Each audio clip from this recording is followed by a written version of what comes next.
upon grace upon grace upon grace, and grace is at work in your life. So whatever you're going through, knowing that God is working it out for you.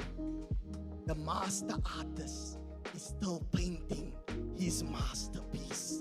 And even if you are of age and you think that its time is up, time is over, Bible says in Psalms, I think 71, but I could be misquoting it. David writes and he says, God, you have kept me to this age that I may declare your glory. There's that word again. Glory to this generation. So even if you are old, even if you are frail, you are still being painted by the master. You see, grace is at work in Ephesians 2 verse 4 to 7.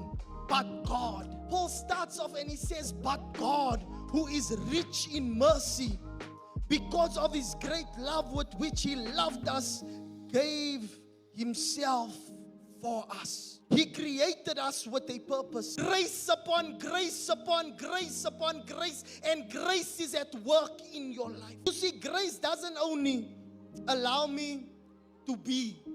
Grace always also allows me to become.